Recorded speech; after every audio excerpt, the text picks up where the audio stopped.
آپ نے افغان طالبان کی بات کی، آپ کو ان کا کیا نظام کی کیا کس طرح لگ رہا ہے؟ ابھی دو ڈھائی سال ہو گئے، ظاہر ہے ایک اسلامی نظام سپوزٹلی اس کو وہ لڑکے آئے ہیں، ابھی وہ بھی فگر آؤٹ کر رہے ہیں، وہ یہ نہیں کہ وہ کہتے ہیں جی یہ پرفیکٹ ہے، بیکاز کچھ لوگوں سے ہماری بات ہوئی تو وہ خود ہے کہ یار ہم خود پہاڑوں سے اتر کے آئے ہیں تو فگر آؤٹ کر رہے ہیں. کندھاری علماء کا ایک جی جی ذرا سخت اسکالرز ہیں وہ، تو وہ خواتین کے رائٹس اور وہ سارا، بٹ ایز این ہول آپ کیسے دیکھتے ہیں؟ صرف ایک جو خواتین والا ایشو ہے نا، اس میں مجھے طالبان سے اختلاف ہے. باقی سلوٹ ہے جی طالبان کو، اس وجہ سے نہیں کہ جو تھریٹیکل خلاف راشدہ آپ نے بنائی تھی اس کے مطابق چل رہے ہیں، وہ پریزنٹ ورلڈ کے مطابق چل رہے ہیں، سب سے دوستیاں گانٹھی ہیں. ان کا کوئی سخت بیان آیا فلسطین کے حوالے سے؟ کیوں نہیں آیا؟ یہ انہوں نے کمٹمنٹ کی ہے، ٹھیک ہے. عربیوں نے انہیں بتایا کہ بھائی یہ افغانی ہے، اللہ کے بندو پیسہ لگاؤ. یہ افغان پشتون موومنٹ ہے، یہ اسلامک موومنٹ نہیں ہے. کوئی بے وقوف اس موومنٹ کو خمینی صاحب کی طرح اسلامک موومنٹ نہ سمجھے. وہ اسلامک موومنٹ تھی، ایک سنی ہوتے ہوئے بھی میں کہہ رہا ہوں خمینی صاحب کی جو موومنٹ تھی وہ اسلامک موومنٹ تھی. اگرچہ اس وقت سیکولرز بھی ان کے ساتھ تھے، کیونکہ ریسورسز کا ایشو تھا، سارے ان کے ساتھ کھڑے ہوئے. ان کی موومنٹ قطن کوئی اسلامک موومنٹ نہیں ہے، یہ ایک پیورلی پشتون موومنٹ ہے، افغان موومنٹ. اس کو اسلام کا ایک رنگ ہے، ظاہر ڈومیننٹ علماء والا. انہوں نے وہاں پہ جی سب سے بڑی بات ہے امن قائم کر دیا، سلام ہے ان کو. لیکن یہ تو بہت بڑی بات ہے، آپ پشتون موومنٹ کہہ رہے ہیں، یہ تو امارات اسلامی اور امیر المومنین اور تو ٹرمز تو کوئی بھی استعمال کی جا سکتی ہیں. مجھے بتائیں اللہ کے بندو، یہاں پہ آپ کی جو پارلیمنٹ ہے اس کے لیے مجلس شورا، مجلس شورا کدھر؟ مجلس شورا میں یہ پارلیمنٹیرین بیٹھے ہوتے تھے. ٹرمز میٹھی میٹھی آپ لے لیں، آپ جو ہے وہ تکافل کا نام رکھ دیں، ٹھیک ہے، عربی ٹرمز یوز کر لیں، ولاد ہے وہ انہوں نے اچھی کی ہیں، وہ کرنی چاہیے ان کو. لیکن پریکٹیکلی میں آپ کو بتا رہا ہوں ان کی اولین ترجیح افغانستان کی اکانومی ہے. انہوں نے لیتھیم کے ذخائر کا بھی پورا اپنا کمٹمنٹ کر لیے ہے چائنا کے ساتھ. پھر اپنی مدد آپ کے تحت جو اتنا بڑا وہ ایک نہری نظام قائم کر رہے ہیں وہ بھی آپ کے سامنے ہے. انہیں پتہ ہے کہ ہم نے معاملات کو کس طرح لے کے چلنا ہے. سب سے بڑی بات ہے طالبان کو میں کریڈٹ دوں گا، اگرچہ طالبان کی سوچ، ان کے عقائد اور جس کو وہ اسلام سمجھتے ہیں میں سرے سے ان کے ساتھ ایگری نہیں کرتا. میں اس وقت یہ وہ بندہ بات کر رہا ہے، لہٰذا کسی کو برا نہ لگے اس حوالے سے کہ میں کوئی ان کا فرنٹ مین بنا ہوں. میں سمجھ رہا ہوں کہ جو دنیا کے تقاضے ہیں ان کو وہ لے کے چل رہے ہیں. انہوں نے امن قائم کر دیا اس قبائلی سسٹم میں جہاں دنیا کی کوئی پاور امن قائم نہیں کر سکتی تھی، انہوں نے کر کے دکھایا. انہوں نے سزائیں نافذ کی ہیں. عورتوں والا جو معاملہ ہے نا، اس میں ان کا آرگومنٹ سنیں. وہ کہتے ہیں پہاڑوں سے ہمارے یہ نوجوان اترے ہیں، انہوں نے عورتیں دیکھی نہیں ہوئی ہیں اور یہ پاگل ہو جاتے ہیں عورتوں کو دیکھ کے. اچھی بات ہے، انہوں نے بتا دیا کہ کیا ہے کہ ان کی ابھی وہ تزکیہ نفس نہیں ہوا. وہ کہہ رہے ہیں کچھ عرصے بعد ہم یہ سلسلہ شروع کر دیں گے. ہم بھی سمجھتے ہیں کہ عورتوں کی تعلیم بالکل درست ہے، لیکن ہمیں تھوڑا ٹائم دیں. میں ان کو اتنا آپٹیمسٹک کیوں دیکھ رہا ہوں، پیسمسٹک نہیں دیکھ رہا. گورے جو رپورٹ بنا رہے ہیں ان کے بارے میں وہ تو آپ دیکھیں نا، کتنی ڈاکومنٹریز بنی ہیں. ابھی میں ریسنٹلی ایک ڈاکومنٹری دیکھ رہا تھا، اس میں ایک عورت، اس کا ہسبینڈ فوت ہو گیا اور اس کے دیور نے زبردستی اس کے اوپر قبضہ کیا کہ اس سے میں نے شادی کرنی ہے. وہ کورٹ میں پیش ہوئی ہے اور کورٹ بھی ان کی سادہ سی ایک، آپ دیکھ رہے ہیں مسجدوں میں کورٹ لگی ہوئی ہے. اچھا، میرا دل گواہی دے رہا تھا کہ اسلام کے مطابق یہ فیصلہ کریں گے، اور میں پھر سوچ رہا تھا کہ آج اگر اسلام کے بغیر یہاں قبائلی سسٹم ہوتا نا تو وہ عورت اسی دیور کو ملتی. لیکن چونکہ اسلام کی چھاپ تھی، اس قاضی نے کہا کہ اللہ نے عورت کو رائٹ دیا ہے، چاہے تو تمہارے ساتھ شادی کرے یا کسی اور کے ساتھ، تم جو اس کی ڈیو وراثت بنتی ہے وہ اس کو دو گے. اور وہاں پہ وہ باقاعدہ اس کی پوری ویڈیو بنائی جا رہی تھی. مجھے اتنی خوشی ہوئی کہ یہ جو طالبان کا پازیٹو فیکٹر ہے، پوری دنیا کی قوتیں مل کے قبائلی سسٹم میں یہ اصلاح نہیں لا سکتے تھے جو طالبان لے آئے ہیں، اور وہ اس کو نافذ کرتے ہیں. یہ نہیں ہے کہ انہوں نے عورتوں کے حقوق، آپ کو تو صرف نظر آ رہا ہے کہ انہوں نے اسکول جانے سے روکا ہے. یہ جو حق ہے اتنا بڑا کہ دیور قبضہ کر لے بھابھی کے اوپر، اور مجال ہے اگر انہوں نے ڈیسیژن کیا ہے وہ دیور سوچ بھی نہیں سکتا، سیدھا ٹانگ دیں گے وہ، ٹھیک ہے. پھر وہاں پہ آپ کو پتا ہے یہ جو ایک لواطت والا معاملہ ہومو سیکچولیٹی کا، زبردستی بچوں کے ساتھ کرتے تھے. اور طالبان موومنٹ بھی شروع اس سے ہوئی تھی. ملا عمر نے جو پہلا، وہ تو بیچارے ایک مدرسہ چلا رہے تھے، انہوں نے جب مدرسوں میں اس طرح کے معاملات ہوئے تو انہوں نے ایک فورس بنائی تھی کہ ان کی اصلاح کریں گے، کہ آپ لوگ اسلام کی بدنامی کر رہے ہیں. اس سے وہ اتنی بڑی موومنٹ بنی. انہوں نے اعلانیہ ٹانگے ایسے لوگ جنہوں نے بچوں کے ساتھ، جو آپ کے یہاں پہ ہمیں چیخنا پڑتا ہے، اور آپ جیسے لوگ بھی، میرے جیسے بھی ماڈرن ذہن رکھنے والے لوگ کہتے ہیں یار یہ کیا کر رہے ہیں مدرسوں میں. وہاں اگر انہوں نے جناب لاشوں کو لٹکایا ہے, اعلانیہ پورے شہر میں گھمایا, مجھے بتائیں اگر آپ کو یہ 5-6 لاشیں نظر آئے نا, کئی دن بخار نہیں اترتا بندے کا, تو وہ چیزیں ایڈریس ہو رہی ہیں. اس لحاظ سے چند ایک چیزوں پہ ہمیں ریزرویشن ہے. اوورآل اس پریزنٹ ورلڈ میں جس طرح زندگی گزارنی چاہیے وہ گزار رہے ہیں. انہوں نے دیکھیں ایتھیسٹ کے ساتھ دوستی کر لی ہے. چائنیز کون ہے؟ کوئی جوز کرسچن تو نہیں کہ کوئی آپ گنجائش نکالیں, وہ تو ایتھیسٹ ہے. وہاں پہ وہ ایک جاپان کا ڈاکٹر جو پچھلے دنوں جو ہے وہ ایک بم دھماکے میں ہلاک ہوا, جس نے وہاں پہ اتنا زبردست سسٹم کیا, ان کا وہ سارا نہر والا سلسلہ بھی, اب گرین بیلٹس جہاں وہ بن رہی ہیں, تو وہ تو ٹوٹلی ایک جو ماڈرن ایک ریاست کو ہونا چاہیے نا ویسے لے کے چل رہے ہیں. Even with Russians. بلکہ مجھے یہ کہنے میں آر نہیں ہے کہ طالبان اپنے ملک کو اکانومی کے پوائنٹ آف ویو سے پاکستان سے اچھا لے کے چل رہے ہیں. دوبارہ سے ابھی عزم استحکام ہو رہا ہے. ہم لوگ دیکھتے ہیں کہ ہر کچھ عرصے بعد ہمیں یہ چیز نظر آتی ہے. اوور آل آپ اس کو کس طرح دیکھتے ہیں کہ یہ کوئی کس طرح اس کو فکس کیا جا سکتا ہے؟ کہ ظاہر ہے یہ ایمرج ہوتی ہے پھر ختم ہو جاتی ہے, اس میں ریلیجیس اسکالرس کا کیا کردار ہے؟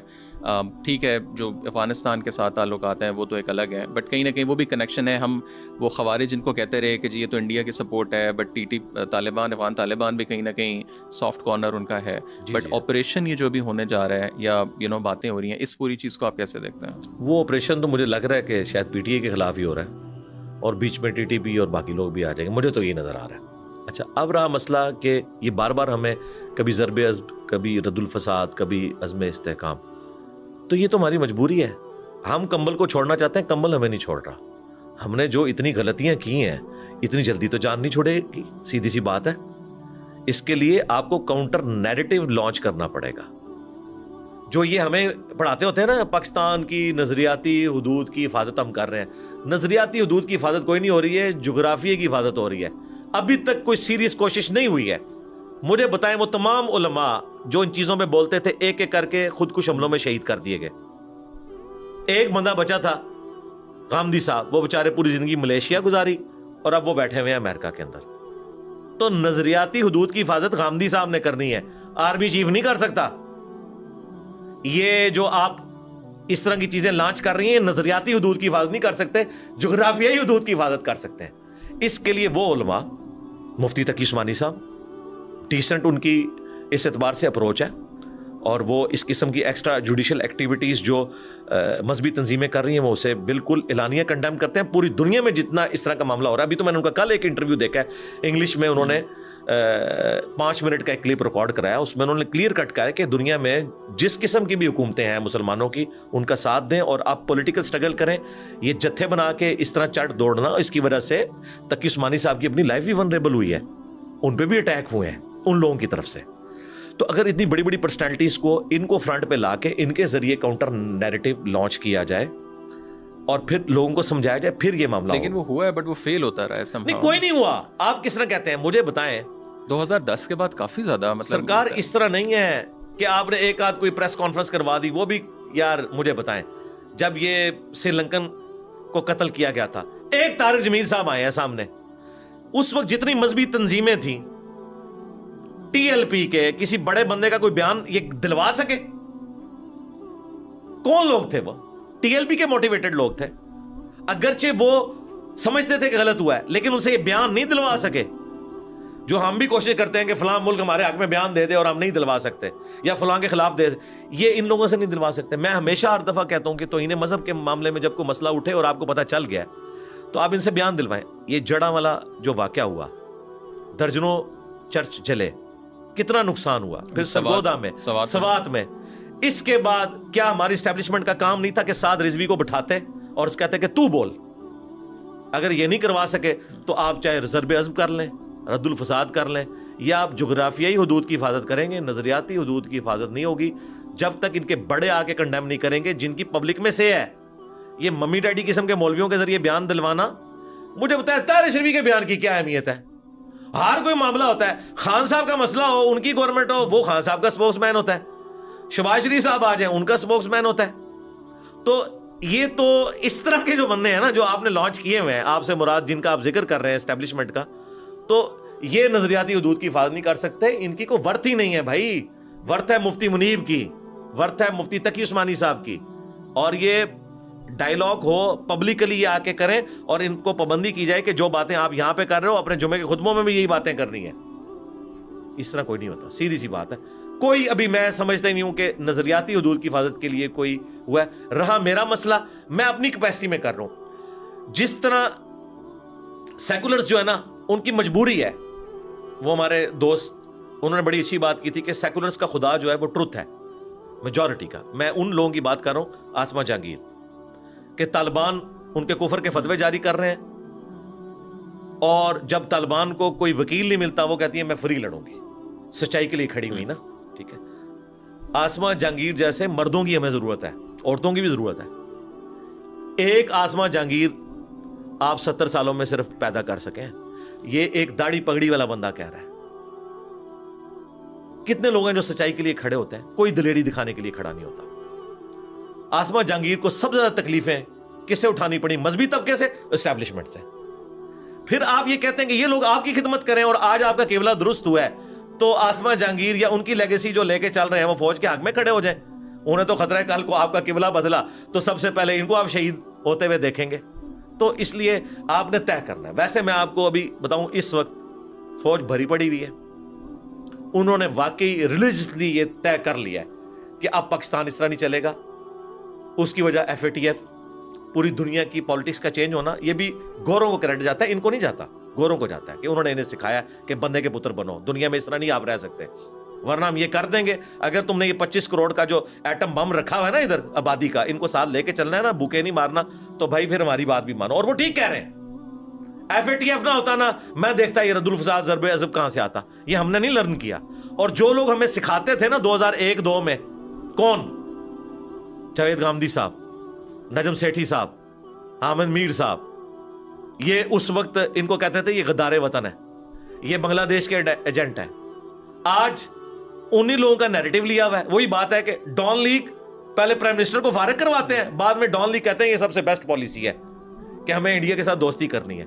تو یار آپ لوگ مخلص نہیں. گامدی صاحب ہمارے استاد ہیں, ہمیں ان سے عقائد میں اختلاف ہے, لیکن ان کی ایک بات بہت اچھی ہے کہ اگر ہم نے اخلاص کے ساتھ کوئی بھی سسٹم یہاں پہ نافذ کر دیا ہوتا, اسلامک, نان اسلامک یا جو بھی دنیا میں ہے, اخلاص کے ساتھ اس کے پرنسپل کو فالو کرتے نا, تو آج ہماری یہ حالت نہ ہوتی. جو بھی ہے وہ طے کر لیں, لیکن اس کو پھر ریلیجسلی فالو کریں, کوئی بھی سسٹم ہو. یہ میں for the sake of argument بات کر رہا ہوں. آئیڈیلی تو جو میری تھاٹس ہے, ظاہر میں ایک ریلیجس بندہ ہوں, لیکن میں کہتا ہوں کہ اگر کسی نے جو اس وقت پریزنٹ سسٹم ہے اس کو بھی ایمانداری سے چلایا اور اس کا اینڈ رزلٹ صحیح نکلا. اب مجھے بتائیں 2017 میں ہنستا بستا ملک تھا, 2 بندوں نے ڈیسائیڈ کیا, چلتے ٹائر میں ڈنڈا دے دیا, ٹھیک ہے, 5 روپے کی روٹی تھی اس وقت کی, آپ ڈالر کی قیمت دیکھیں, ہنستا بستا ملک انہوں نے عدلیے کے ساتھ مل کے اسٹیبلشمنٹ نے اجاڑ دیا. اب اس کی ریمیڈی کئی ڈیکیز تک نہیں ہونی, ٹھیک ہے. پھر آر ٹی ایس ہوا, اب فارم 45 تو سب کو نظر آ رہا ہے, آر ٹی ایس کسی کو نظر نہیں آ رہا, ٹھیک ہے. اب وہ اپنی جگہ چیختے ہیں, وہ کہتے ہیں یار ہم ملک کی خدمت کر رہے تھے, ہمیں ڈی فیم کر دیا, اب بچے ان کے ساتھ لگ گئے ہیں, اب ہمیں یہ کہہ رہے ہیں کہ جی اب وہ جو ہے اب ہم 0 سے سٹارٹ کر لیں. وہ ادھر نہیں مانتے, وہ آپ جا کے وہ بوٹ کو عزت دو پہ آ گئے, ووٹ کو عزت دو سے, اور جو سیم پیج تھے وہ ووٹ کو عزت دو بن گئے.